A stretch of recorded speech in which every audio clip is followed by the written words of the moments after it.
All right. You know, it's funny. I'm Vicky. I'm an addict. I'm grateful to be here, and we just got done with a workshop on fear, and this would be one of mine.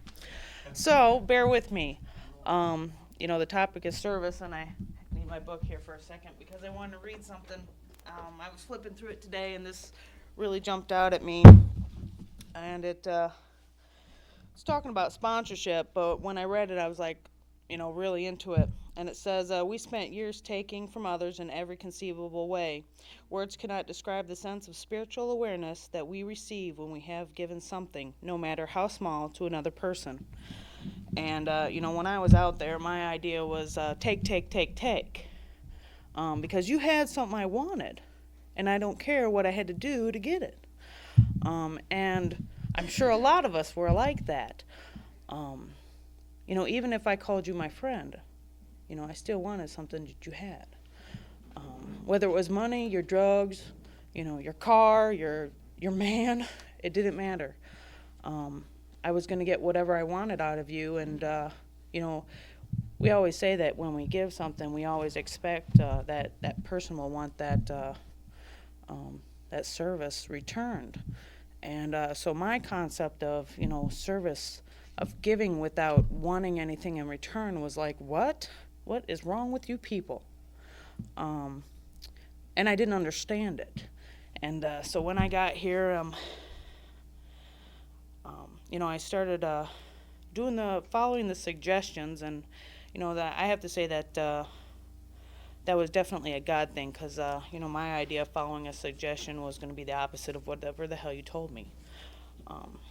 So I started doing the things they told me. I started going to meetings. I did 90 meetings in 90 days, and probably more than that, because I had lost my job and had plenty of extra time to be by myself, and I couldn't stand myself. So I was at 2 or 3 meetings a day. And now I look at it as a benefit, where before, I didn't have anywhere else to go. And, another suggestion I followed was to find a sponsor. And I found myself a boisterous sponsor who was all about service. And but I wanted what she had. And, and I was willing to do anything to get it. Because I was not happy, joyous, and free when I came to the program. I was miserable, rotten bitch. That's what I was. And I expressed all my emotions as pissed off, angry. So, I really wanted what she had, because she was happy and she laughed. And I'm like, I didn't even know what that felt like anymore. So like I said, she was all about service. And, so by the time I think I had, 3 months, she's like, I came to a meeting and she's like, you're chairing. And I'm like, what? And, some meetings have a little cheat sheet, and the meetings that we went to didn't. So I'm like, oh, okay. So I got through that, and, and it felt good. And she told me, well, here, pick up the ashtrays, make some coffee. And, I already knew how to make coffee. I was good at that, because I drank plenty, even though I was, when I was out there using. But, and it was those small things. I felt I was doing some sort of a good thing for the group just by making coffee when I first came in. And then she would take me to all sorts of conferences. We went quite a few places, and we'd get there, and she'd like, you need to sign up to be a hugger or something. And I'm like, what? What do you mean I gotta hug people? But I did it because she told me to. And I guess that was important, that I actually followed some direction, where before, my life had no direction. And so that was a blessing, that I actually listened, that I actually did it. Unfortunately, she's not my sponsor today, because she had to move away, and I had to move away, and and I came back, and but I still talk to her, once a week, probably. And it's, it's important for us to have that relationship, because she's truly a friend for me today. But back to the service, I cleaned some ashtrays and made some coffee, and after, 6 months, it was like 6 months or something, I became a secretary of a group. And then after that, I moved away. But when I got to Florida, I started going to meetings there, and after I got my year, I helped a new group become stronger by becoming a member of their group. And that was interesting from them first beginning this group, and there wasn't very much clean time in their group. So it was really interesting starting a new meeting from the ground up. And and I learned a lot, and I had to learn sort of really quickly about what the traditions were, where before I didn't think that was really important. And what I found is the traditions are very important. It's my job to, as someone in recovery, to practice the principles in all my affairs and the traditions. So I learned about the traditions and became a treasurer for a group.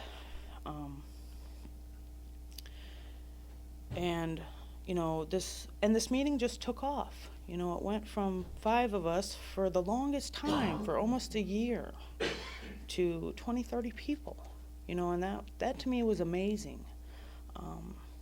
Because sometimes people get down. I met this gentleman who said, he opened this brand new meeting and opened this meeting for 9 years, and no one ever showed up. But you know what? He kept on opening that meeting. And now it has a membership of like 50. So I have to remember that although no one shows up to a meeting, which has happened to me before, that for that hour, I know that I'm clean. And I feel responsible to this program because I can only keep what I have by giving it away. To be there, to have that open with some coffee and some cigarettes and, for that next suffering addict. Sometimes I get carried away with service, and I'm sure we've all done that. But I have to remember, especially at things like group consciences and business meetings and the such, that the decision is not based on what I think that everybody should be doing. I'm supposed to make a decision that I think is best for the group, because it's not about me today. Where, everybody would be doing it wrong if it was up to me, and I know where my thinking got me. So, it's important for me to remember as a member of a group and to have a home group and to participate. To participate in a group to me is service. To show up at a meeting is service. To share my experience, strength, and hope is service. All those things are important to me because, our primary purpose is to carry the message. And anything that I can do to help the group carry the message, is what I think is the right thing to do. So, I'm grateful to be here. I'm grateful that people were willing to put this thing on and do a little service work. Sometimes it's not easy. You learn a lot about people, and sometimes that sucks. But I also learned a whole lot more about me, and the fact that if I'm patient and tolerant with people, that it all works out. It's just one of those things. In order for me to grow, I have to look at my character defects instead of going into a business meeting or an area meeting and taking everybody's inventory. That's the old me. I try not to take people's inventories today. I know that my old sponsor used to tell me I'm right where I'm supposed to be. And now I tell myself I'm right where I'm supposed to be, so I don't have to hear it from her. No. I still love you. But, to me it was important, and I'm so grateful for Deb because, she jumped right in there, and then she threw me in there too, which was good that I listened because, today service is important to me and my recovery. And, and I feel that I'm responsible because I can only keep what I have by giving it away. So I'm definitely grateful to be here at Camp Mac because this is my first year here, and it's been awesome since I've been here. So thanks for everybody who put this on, and thank you for listening. That's all I got. Thank you.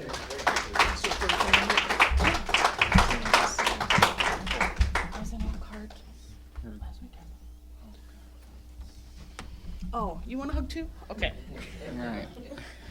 Okay, I'd like to introduce our co-speaker, Robert W. from Detroit.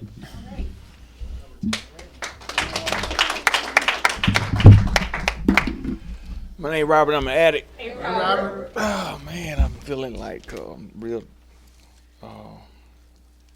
exhausted. I don't know why I'm feeling that, but I did a little more walking this morning than I usually do. So, well, I'm really truly glad to be here. As a matter of fact, not only am I glad to be here, I'm excited to be here. You know, anytime I can get away from Detroit, I'm excited. That's my hometown, man. But it just looked like anytime we can get away from our place of work responsibilities, it's pleasant. So I don't know. I'm still like a kid in the candy store. I still look forward to going places, doing things, because I missed so much of that in my life when I was using. And so our topic is I was asked to do this workshop, and I didn't come up here to speak. My sole purpose this weekend to come up here was to absorb and be a sponge and absorb as much spiritual knowledge as I can get, you know, because where I'm going, I'm going to need that. And if you care for yourself enough, where you going, you're going to need some of that too.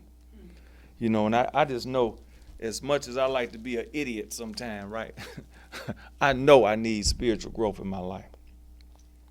And, you know, one of my best people is here in terms of what it takes to be in service, you know, and I didn't think she was going to come, but she is here though, you know what I'm saying?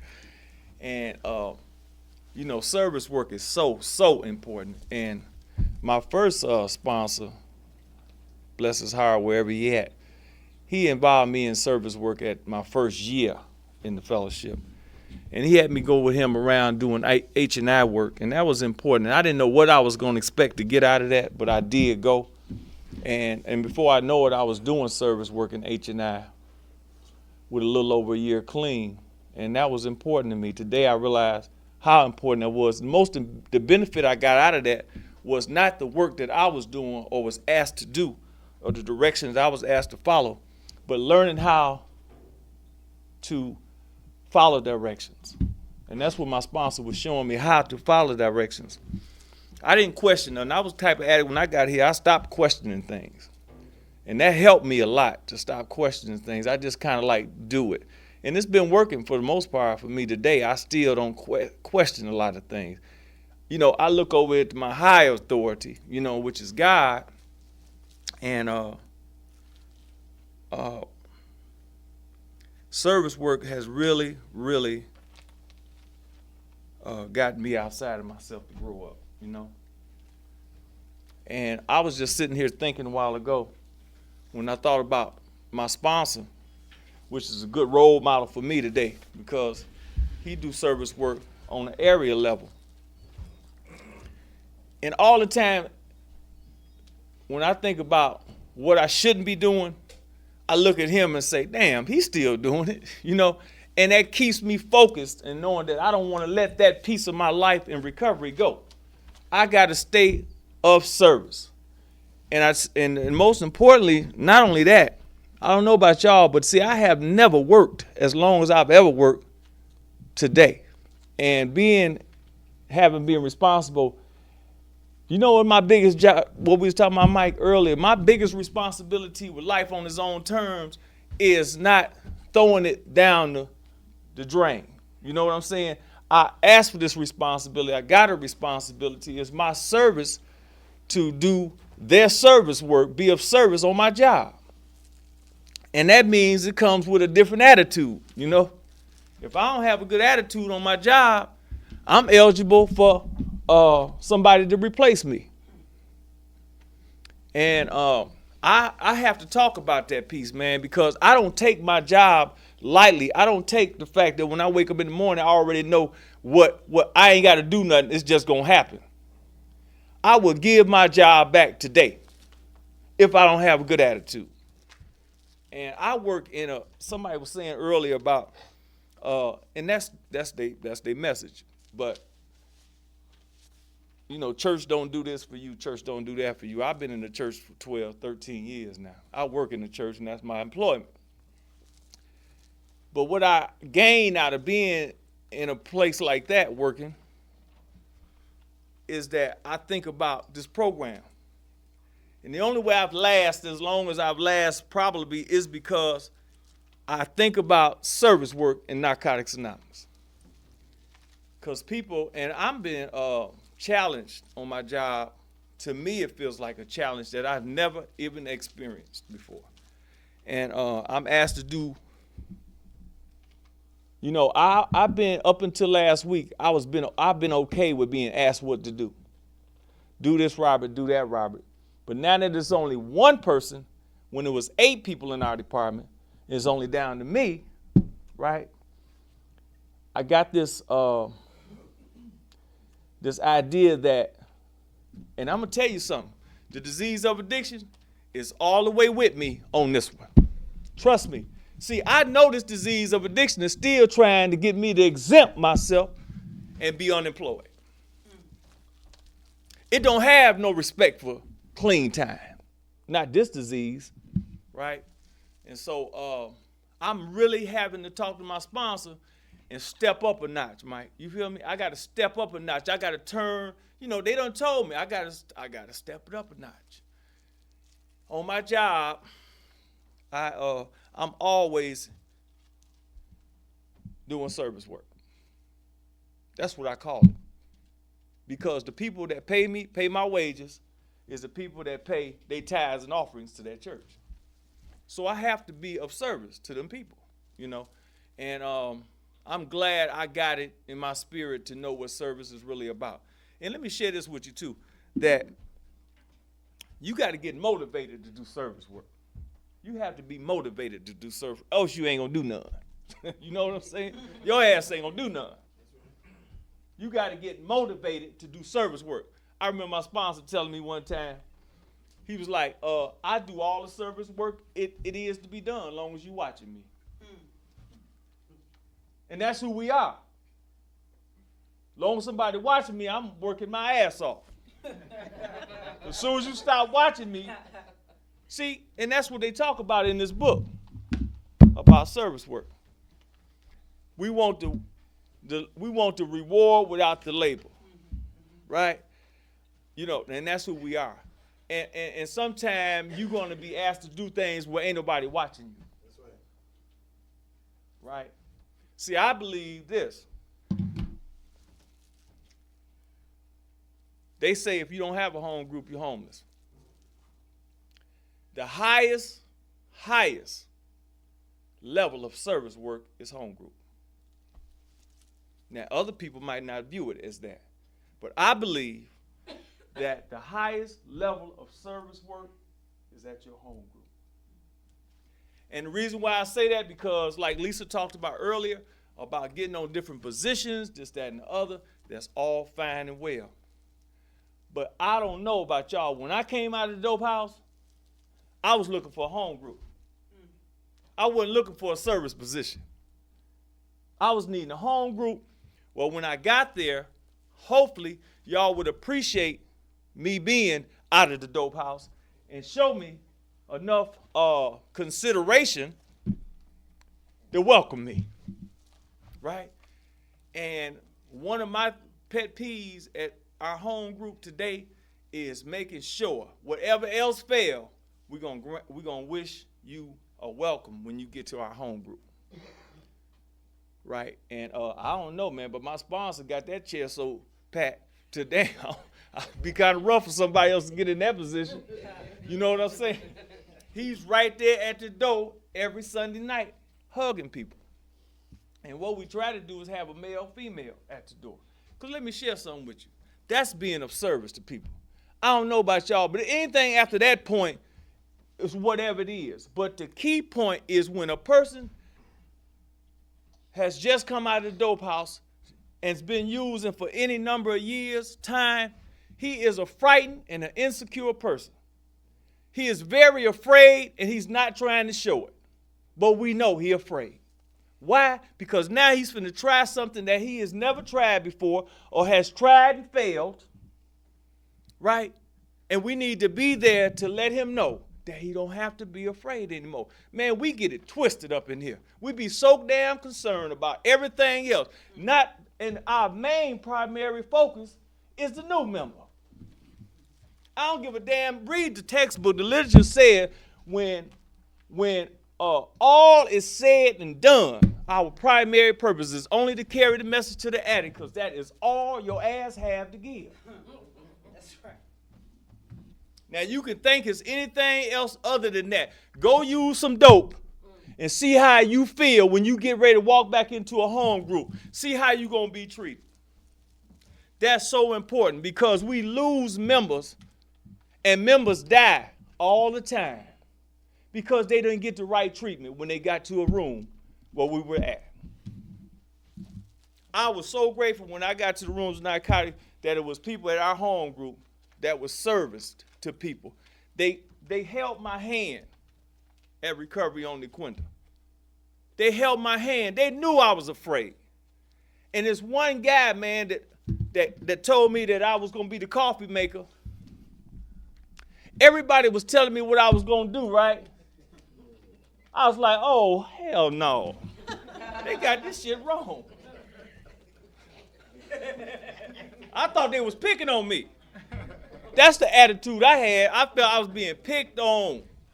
And I couldn't do it, man. You know, and I see, once I got that attitude, my first year, every time that I would make the coffee, he would always have something to say to me. And I said, you don't like me, huh? Right? That's the attitude I had towards him. He didn't like me. But I stuck and I stayed anyway. And it was growing pain for me. That was growing pain because, see, addicts had a tendency to make their own perception in their mind about another human being. Right? And here's the deal. All the time, he was trying to get me to stay. He wasn't trying to get me to leave. Right? And so here it is. As you keep growing, you keep coming. So I made that become my home group, right? I did service. And I mean, I was faithful with my service work, man. I was like, in the wintertime, I was marching. Like I used to march for that dope. I'd be marching. And I'd be there. 7:30, I was on the doorstep. It would be snowing outside. I'd be out there like this. I can't wait till they let me in. You know what I'm saying? Because I was determined not to use, man. And on Sunday, you could find me like it is today. 14 years later, you can still find me on Sunday at Recovery on Nequinta. And we were sharing this coming up here about the importance. See, I don't know about y'all, man, but Gerald, when I used dope, one of the first things I always looked for when I went in the dope house was how the atmosphere was. I was checking out the atmosphere, right? And guess what? We still do that, Lonnie. We go to meet today, we checking out the atmosphere. And then that's what y'all talk about after the meeting. If the atmosphere ain't, you know what I mean, I ain't going back to that meeting no more. And that's the same thing we do today. Ain't nothing changed. We still trying to see what the atmosphere is like. And when Lisa was sharing, I was thinking about, man, I can so much identify. We got a group that we got the bunch. That's all I need to say. We got a bunch of folks, man. And I tell you something, man. You know what? Here's the deal. In my experience as a home group member over there, and for the years that I've been there, I've watched that place. I watched that group. And the group that comes, I watch the numbers change. I watch the numbers be low. I watch them expand. We had one time, at one point in time, we had at well over 100 people. Well over 100 people. Everybody's running to us talking about, what we gonna do with all these people? What the hell you mean we gonna do? We gonna let them sit down somewhere. You know what I'm saying? It wasn't nothing else to do. And here's the deal. I was at that point, it was like a little overwhelming. Because people was looking at the older members talking about, what we gonna do? What you mean what we gonna do? What we supposed to do? Tell them to go back home? No. We preserve a place for them to come. to the best of our ability. And that's what I love about my home group, man. When it's time, when it really get tight, we go to group conscious. Without a group conscious, man, we gonna perish. I don't give a damn how well your group is. To be of service to other people, you have to have group conscious. You can't do it no other way. No one person can run a meeting.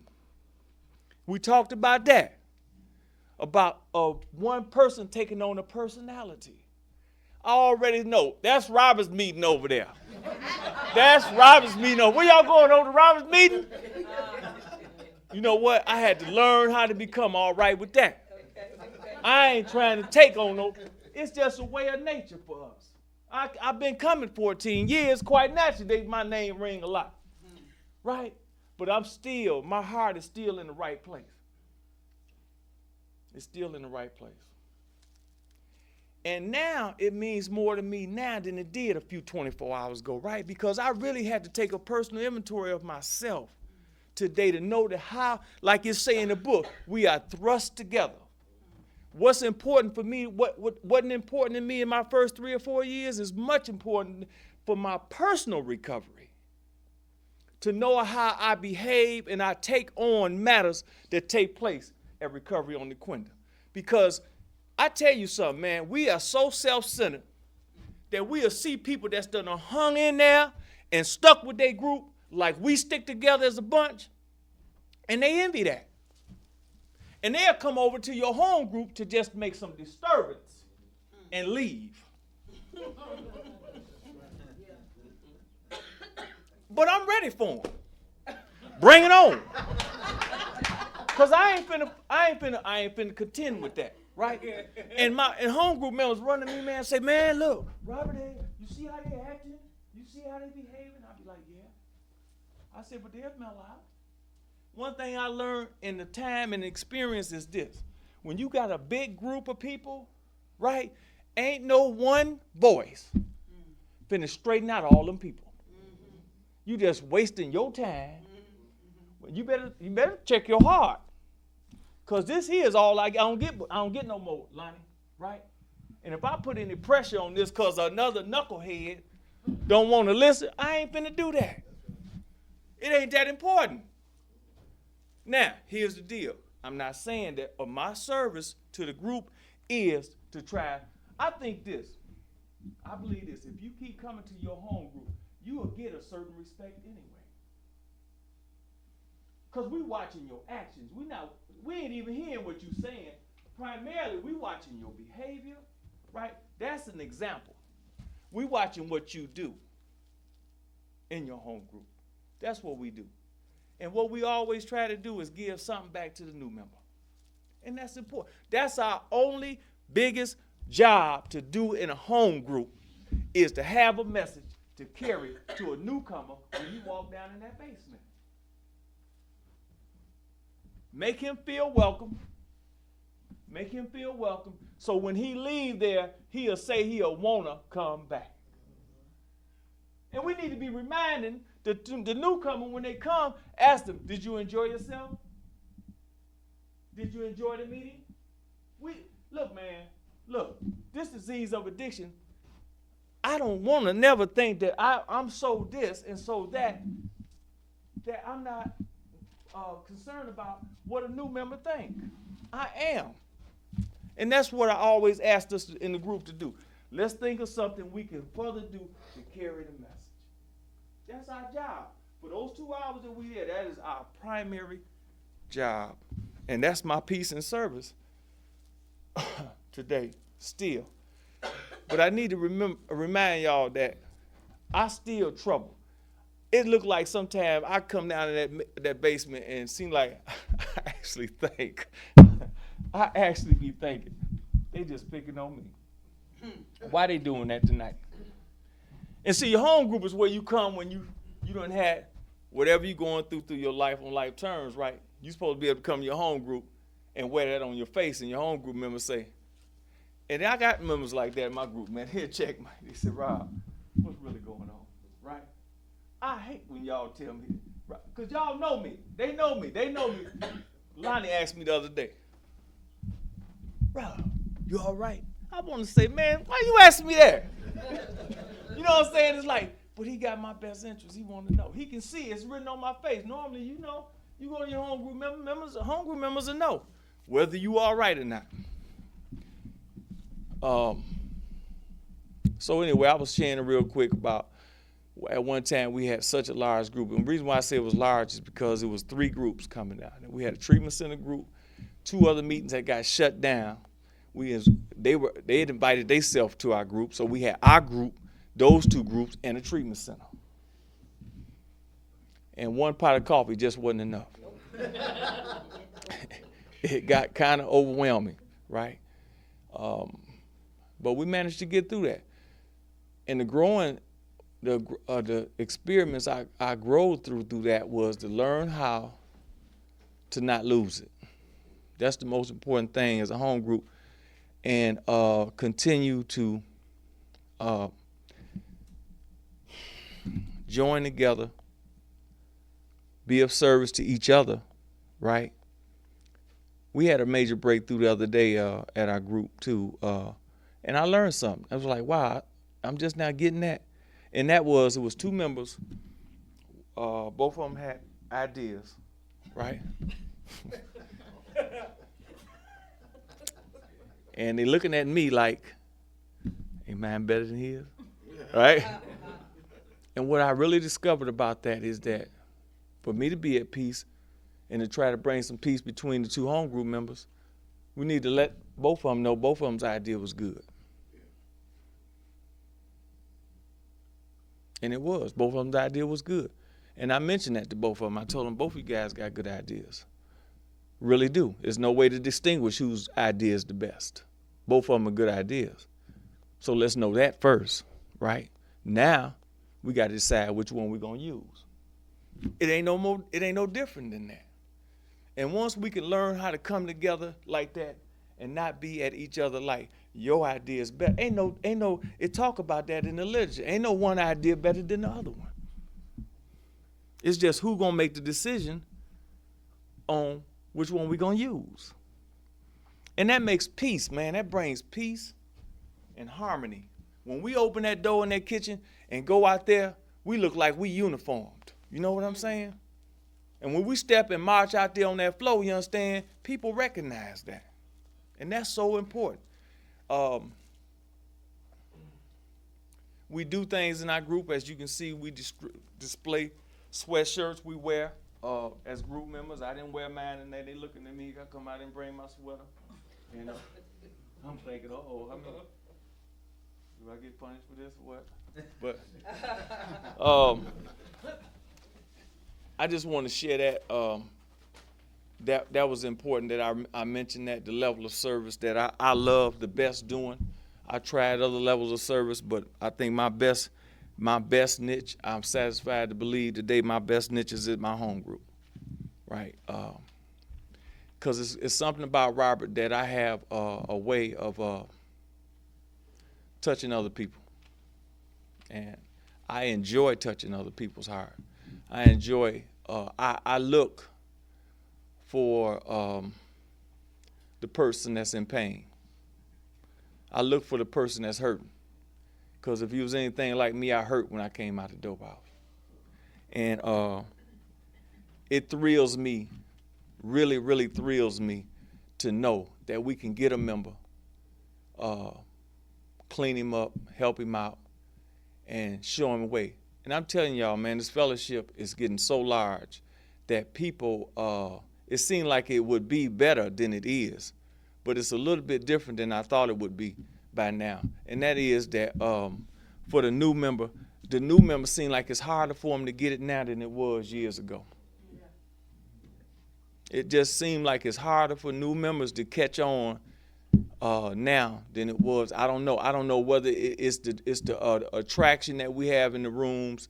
It's a lot of things that's distracting new members when they come into the rooms of Narcotics Anonymous, such as cell phones and they got all that stuff going on, and they you know what I mean? They don't know what they're supposed to do. And it's the thing of it is what it's always been. If we don't allow them the freedom to know what they're supposed to do when they get here, it's our job I don't know. I don't know how to explain it, man. And so being of service, that's my job. That's my job. That's what I do best in service work today. I still like to bring people in. I bring people in. When I started coming up here to Camp Mac, I came alone. My first visit to Camp Mac was alone. And an addict that's no longer with us invited me to come up here, and he knew I was making conventions, and I went to the MSO office, and he reached over and whispered in my ear. He said, Robert, I know that you go to conventions a lot. I want to put you up on something that you ain't never experienced before. And I came up here alone because I didn't want to bring nobody else into another addict's idea of what my experience would be good for. You know what I'm saying? I said, I need to go visit this alone, you know? And it just took some, it gave me something that I needed for my spirit. And I've been coming back ever since. And ever since I've been coming back, I've always brought people with me. We got a new home group member now that I brought with me, we brought up here this time. And that's how it does. It works like that. It's just been working like that. It's been working like that. So, again, my message to you all is this evening is that, you know, if you got a home group, you know, just act like you got a home group. You know what I'm saying? Everybody ain't gonna be in cooperation with what you might think. But my spirit and the God that I serve, always, I go to different states and I always bring stuff back to our home groups on new ideas. What do you think about this? And let me share this real quick. I don't come to my group today. I'm doing everything in my power to stay as humble as I can because I don't want to waste a good home group. I don't want to throw away my home group today. If I was going to throw it away, I would have thrown it away a couple of years in recovery.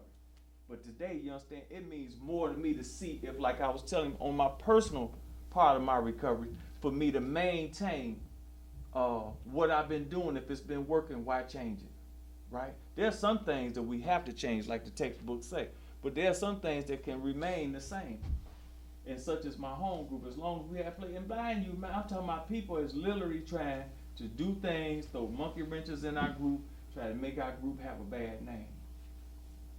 Right? And like when we close at night, every night that we close, we ask you, we hope you had a good meeting. And I explained to them, in order for us to have a good meeting, everybody has to participate. It's up to every individual addict in there to participate. And in closing, my experience has been is that I was sharing with you earlier about how the members come, you know, they won't do this, they won't do. I got one addict in the room, he about that tall, one of our home group members, and I had to look up at him like this here, right? And when he came in the rooms, when he came as a home group member, when he came to our home group, right, he came in there like this. Like, right? And I hunched my sponsor. I said, look at this. I said, he gonna be all right, right? So he came back the next week, and he thought he was gonna get by the door. And we caught him at the door, right? And I hugged his big ass like this. I said, and I said, man, we love you, man. It's all right. I just told him this. I said, it's all right. Right? And now he's a full-fledged home group member. Right? And sometimes I get discouraged because I think he ain't doing as much as he can. Right? But every time we have an event or something come up, he's there. He there. And he talk about his home group today.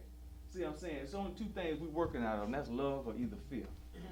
You know, you either come from one or two places. That's love or fear. And a lot of them to walk through the door, in any service position, you will see a lot of people act out. And I didn't get a chance to read it because I don't want to take up all the time. But on page 127, it talks about that. A lot of times we operating from fear, so we don't want you to know that we really want to learn. We just want you to believe that we got it all together. And we really don't. You know, we just acting out of fear. And so,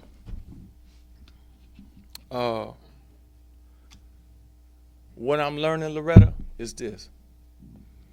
However large our group get on Recovery on Dequindre, I'm going to be there. I ain't planning on going nowhere, right? And what I'm learning is that she was talking about the coffee pot. Now here's the deal. I got so discouraged with coffee, I stopped drinking it, right? See, it was causing me problems in my recovery. So I said, well, one thing I can do is leave coffee alone. I won't have to be involved in what's going on at the coffee pot, right? But addicts is like this. When the bell ring for the chairperson to get through, right, the next step is to the coffee pot. Now, we have brought it to order where we don't even bring our pot out until the chairperson is completely through, because we found out what is causing us a lot of disturbance, and it looked like a lot of disrespect is taking place. So we decided we'd wait and bring the coffee pot out after everything has been said. That's been working so far. And what you're going to find is, because we thrust together with a whole bunch of different personalities, hello, and I'm one of them, right? Is that everybody ain't gonna respond the same. You can holler till you blue in the face. That don't change nothing. What you will see happen if you go to a large group such as ours, right? You allow the people 15 minutes to do what they gotta do. Watch and see what happens. The people that want a meeting will stay. The ones that don't want a meeting, they will disappear. And you will have a good meeting. You cannot rush up in there talking about, go over here. You sit, come. Your ass will have a heart attack. It ain't never worked, and it never will work. The more you try to press an addict to do something, the less likely he is to do it. Just give him time. They know the format. Just give them time, and they'll smooth out. I done seen it happen. I watch it.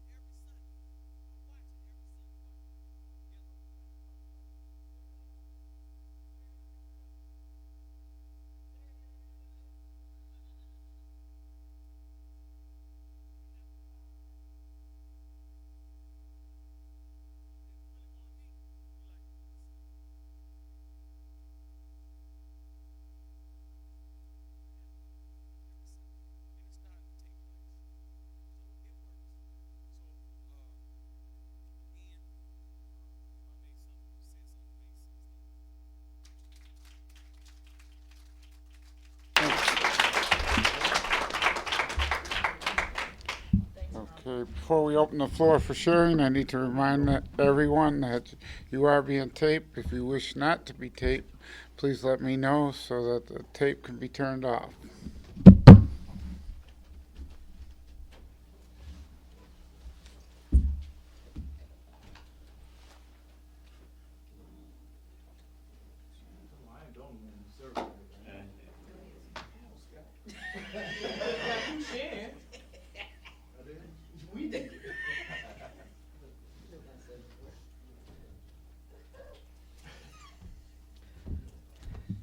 I'm an addict. My name's Robert.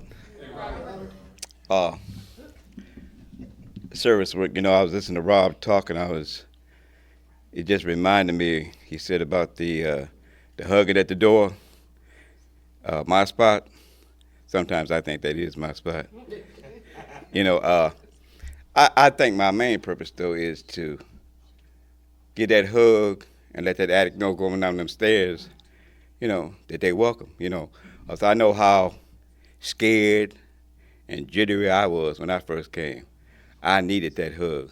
That hug meant a lot to me. So it's very important for me to be there. And you're going to get a hug at the door whether you want it or not. You know, it don't matter. You know, you get the faces that don't want no hug. It don't matter. I understand. You know, I've been there. So that's real important to me. And then the other thing, that area service, I think that was one of the biggest challenges in service work for me. Going to the area meeting with all the different personalities. I'd have to take me some aspirins before I go because I know what I'm in store for. You know, being the chair, you know, I chaired it, I co-chaired it, you know, treasurer, all that. And when you're talking about controlling all those different personalities, you can't control them, you know.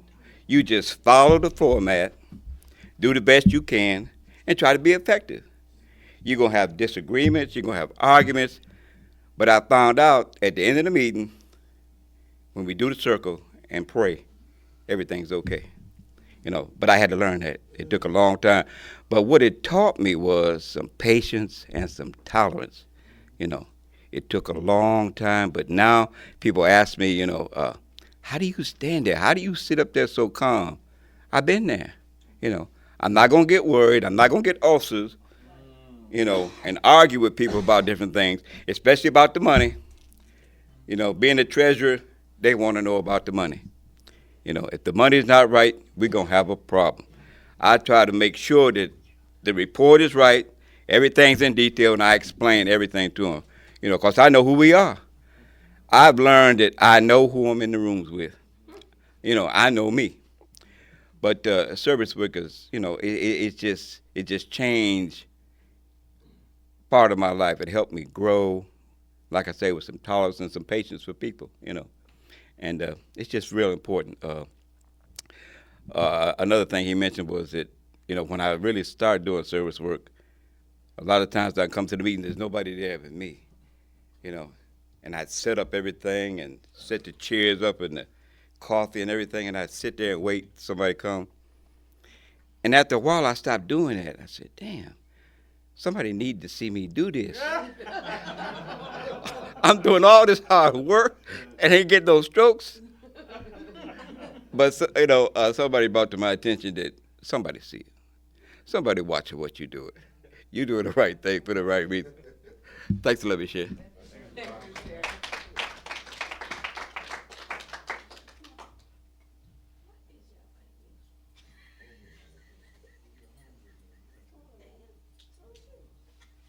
Come on, Mike.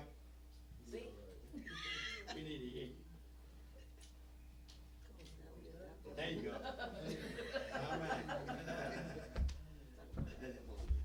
My name Mike, I'm Hattie. You know what, the both Roberts said, whatever, it's very important, whatever, because when I came out the dope house and decided to go to meetings, whatever, because I understood by in and out of the program that it was very important to go to meetings if I wanted to stay clean and change my life, whatever. That somebody designated me to make coffee, whatever. And it was a good thing, whatever, because, I felt, that some hope, and I felt a little important, whatever. I was like, well, somebody want me to do something, okay? And so I knew that people depended on me because everybody, mostly everybody that come to meetings like to drink coffee. Yeah. And so I was there, and it's just something that, it got into my blood, whatever. And as I did it on a regular basis, it made me feel a part of whatever. It wasn't like if I didn't have no money, I wasn't invited. Like I went to the dope house when I ran out of money. They told me, well, you have to go, whatever, But when I came to the meetings, I didn't have to have no money to come through the door. And I made the coffee, and I sat back and watched everybody enjoy their coffee, whatever. So I knew, you understand, God had put me in the right place. And I say that because service work is very important, because as I did that, I went to doing service for 2 or 3 groups, and it got to be a habit. And it made me come.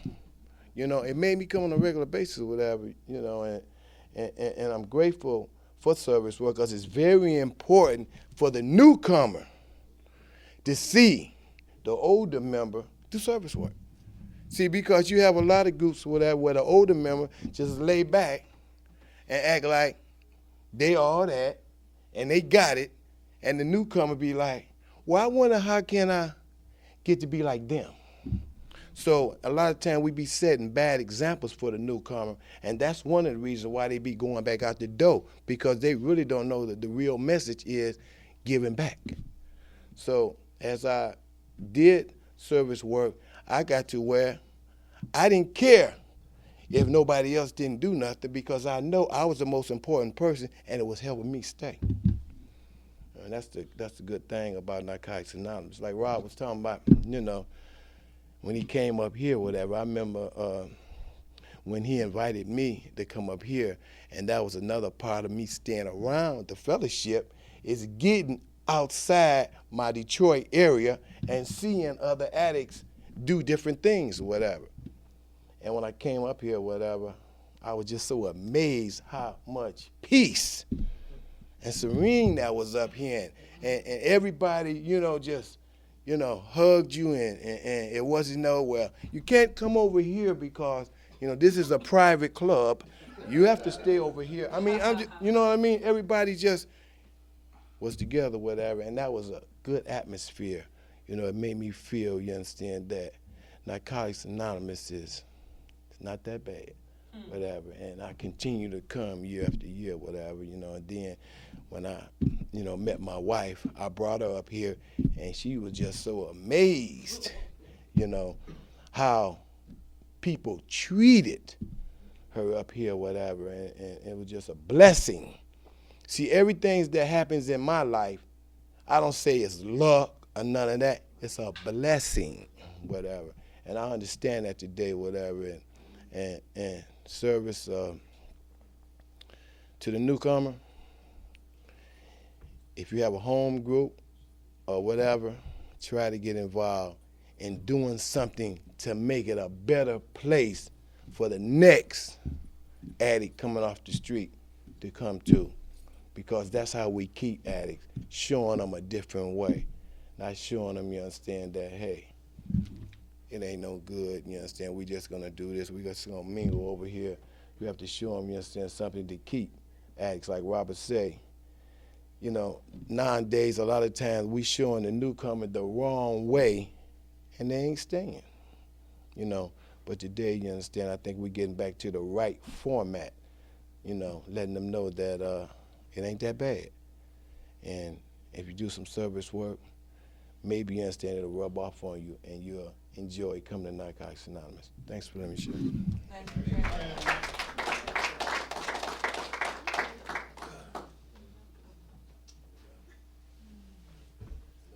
My name's Felicia and I'm an addict. They was talking about service work.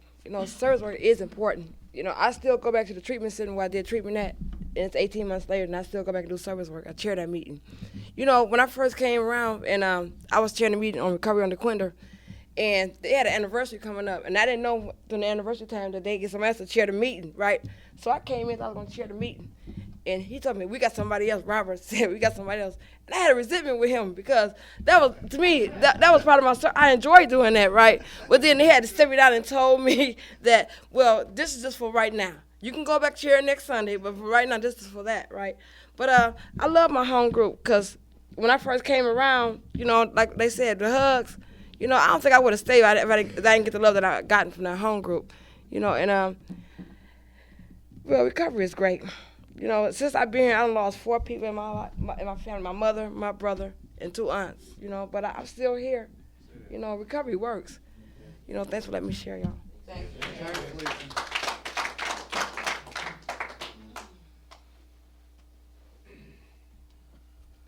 I am Loretta and I'm an addict.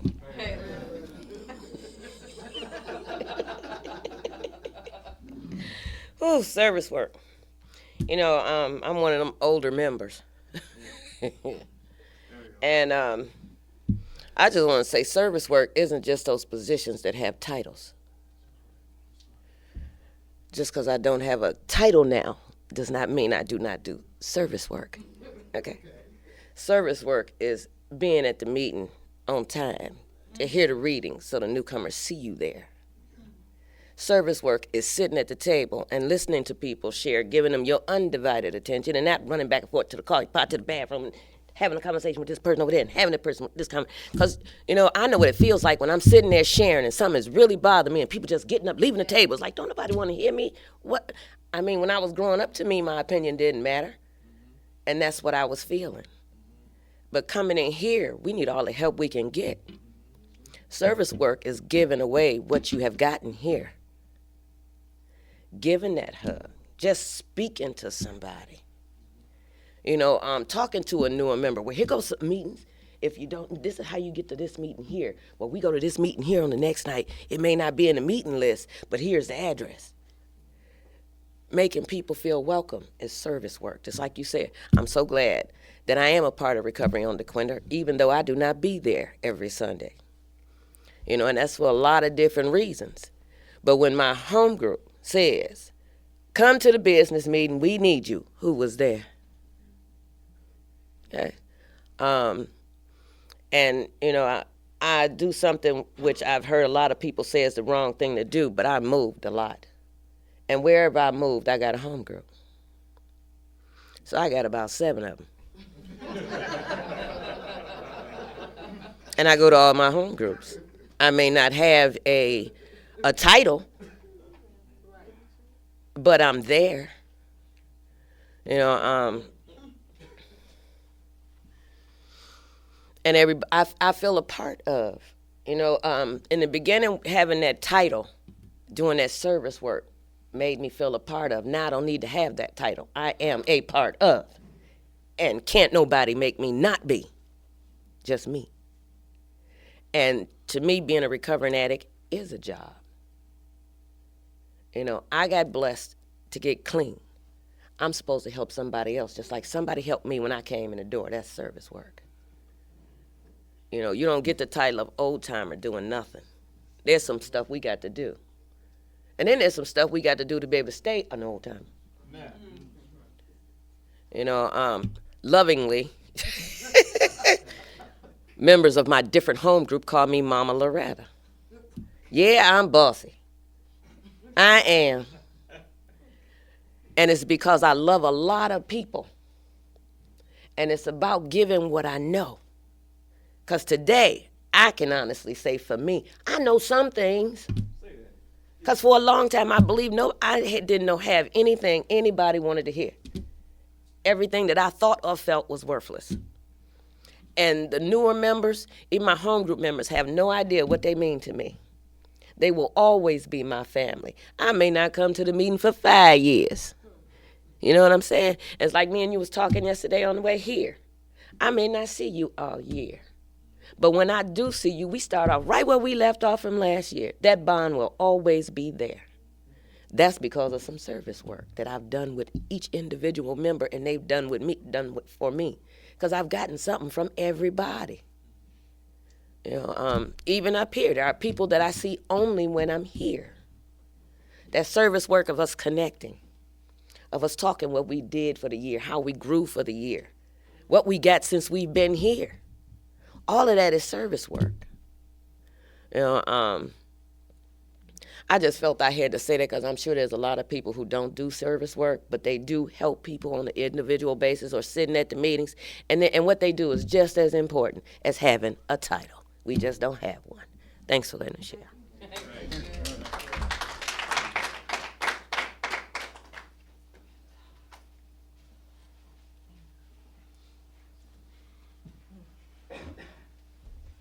Hi, I'm Laura. I'm an addict. And I went from being a teenager to being a drug addict, and I spent the first 15 years of my addiction isolating. So when I got clean, I didn't know how to interact with people, and I was afraid of everybody. And I got clean with my boyfriend. We got clean together, and he had a coffee position, and I used to go with him and help him make coffee. And that was my first contact talking to people one-on-one, because people would come to the meeting early and they would stay late, and I was able to develop some social skills. When I had 90 Days Clean, I started to work the helpline, and I was terrified to answer that phone. Matter of fact, I used to get phone numbers, and they'd say, practice calling 3 people a day, and I'd pray that the answering machine would be on. And then some of them had caller ID and they'd call me back anyways. But I was so afraid of the people. And I started working the helpline, and I got some social skills. And I developed, so the service work gave me some confidence in myself. And they say that social accessibility doesn't equal recovery, but I was so socially retarded that part of my recovery was being able to interact in the world. And that was very much of a part of recovering. Because, I started to go to college, and I was terrified too. I was afraid of everything, and now I'm in my second year, and it's sometimes I had as many as 5 service positions. I really got addicted to it for a while, and but they gave me some skills that I didn't have. It gave me some social skills I didn't have, and it was so important to because when you reach out to somebody else, they reach out back. So a lot of people are afraid, just like I was, and now I do service work other places. I do service work at the library. I'm president of the Honor Society, and that's all we do is service work at our school. Then I still work the helpline, and sometimes for a while I got frustrated with the helpline. There's this girl, she called me. She was on a tether every day for 8 months. I gave her my home phone number. A month after she got off her tether, she used, and I quit working the helpline. Or a week after she got off the tether, I quit working the helpline for a little while. And then I got out of school early one day, and I wanted to go to a meeting, and I called, and it was a Monday night, and I didn't know what meeting started at 7:30 and which one started at 8, and nobody answered. And I got the answering machine, and then it occurred to me that it didn't matter. Not everybody gets clean their first time around, and it didn't matter if she got clean or not, that I was only there to plant the message, plant the seed, and that maybe one day that she'll remember and she can come back. And thank you.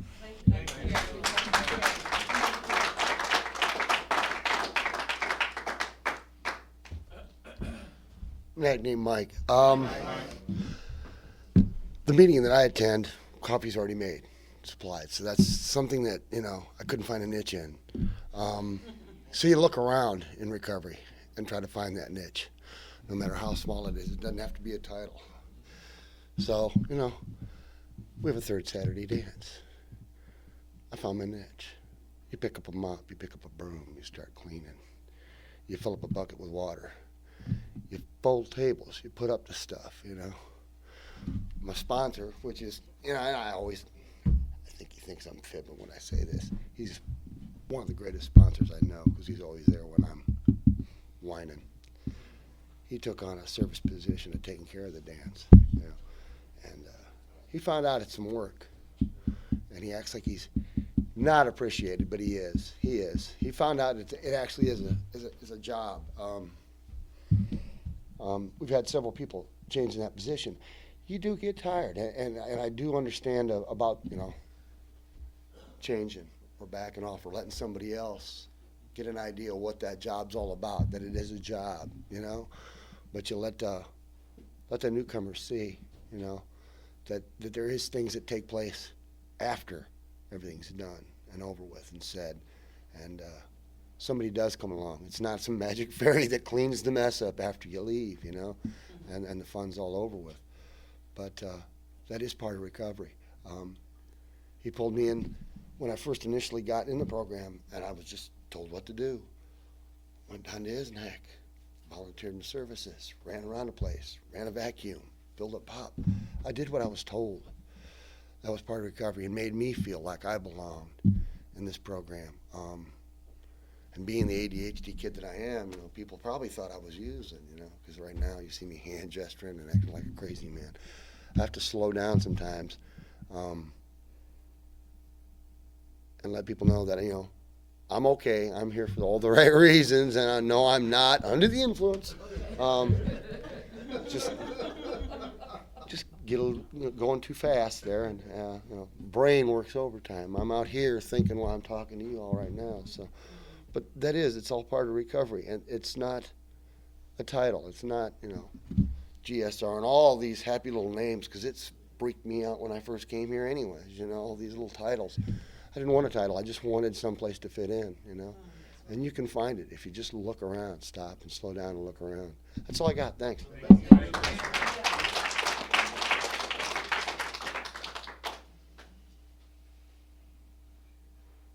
Lonnie. I'm at it. And I just want to speak a little bit on service work also.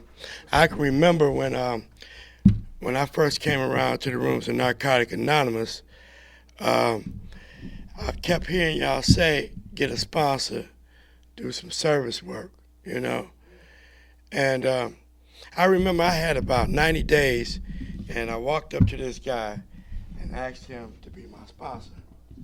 And he told me, see that guy over there, man? Ask him. He'll be your sponsor. And immediately I got defensive. I said, oh, you don't want to be my sponsor, okay. So I'm saying this to say that after that happened to me, I didn't want no sponsor. You know what I'm saying? Because I was hurt, man. You know, he told me, look over here, be your sponsor. You know, I didn't want no sponsor, right? So we have to be careful, you know, what we say to a newcomer. Because like y'all say, we can run a newcomer off real quick, you know. So I'll tell you what I did. I kept coming, and after a year later, I asked Rob, this guy right here, after I got my 1 year tag, I asked him, I said, would you be my sponsor? And he said, sure, you know. And I'm coming up on 6 years now, and he's still my sponsor. And but let me back up a little bit. Service work. See, I was going to this meeting on Mondays and Tuesdays. And Mondays, what drew me to that meeting was just this guy there that I just used to love to hear share. You know, he had the long wavy hair, and he just tells a good story all the time. They say, whatever keeps you, you know, what's attractive that keeps you coming, just keep coming. And he used to always share good. And I used to love to hear him share. You know, so I kept coming. But then on Tuesday, there was another meeting where it was just one person there and maybe one or two people would show up. And I'm saying this to say that this is how I got to meet my sponsor. Because at this time, I didn't know how to do nothing. I didn't know how to share no meetings. I didn't know how to make no coffee. I didn't know how to do nothing. And he always seemed so cool and calm. So I said, I got up enough courage, because there was only like 3 of us there. But he would be there every Tuesday, like clockwork. I say, I want to learn how to share the meeting. He said, well, how much time you got? I said, I got 90 days. He said, okay, fine. So he gave me this paper, and I would read it. And it made me feel so good to be able to chair a meeting. And, you know, and he told me, he said, Lonnie, he said, now, he said, you ain't got to memorize all this stuff. All you got to do is read this. I said, okay, cool. Then he told me, he said, well, we got some more positions open. Now, it wasn't but 3 of us. So now, you know, now, in other words, he told me, you know, I always want a chair. So he said, well, you can make some coffee. I said, I don't know how to make no coffee. He said, let me show you. He showed me how to make coffee. Then he said, oh, well, we need a treasurer. So now I'm counting the money, and gave me the book and showed me how to fill the book out. Man, I felt big. I felt like I was really a part of. And that, but then after a while, at the 2 meetings, so the Monday meeting, I became the chairperson there. I was the chair for 2 years. Made coffee for 2 years. The Tuesday meeting, chaired that meeting for 2 years. He sat back and just watched. And guess what? I was telling him about my home group. I said, you know what? I said, you ought to join our home group. This man, 15 years. I'm telling him, you ought to join our home group. I said, you ought to join our home group. He said, you know what? He said, I've been looking for a home group. I said, yeah. And so we talked, and he showed me how to do all this. But it was some good times. But just me and him, we be sharing. Next thing you know, we crying. I had lost my mother. He had lost his wife. And man, we got tears coming down, and we just became very, very close. Okay? Now, I also know that in this line of business, or whatever you want to call it, you know, we can get complacent, very complacent. I started sharing the big group, my home group, and you know, I would come in there all dressed up, and I would share the meeting. And I started acting like I'm Arsenio Hall or somebody. And one of the home groups told me, hey man, let's keep this simple. I said, oh, okay. I learned how to keep things simple. And then he told me, he said, you know, just keep it simple. And ever since then, I've been keeping it simple. And but I got to get back into my home group because we got so many people there. I'm on what you call a break or whatever.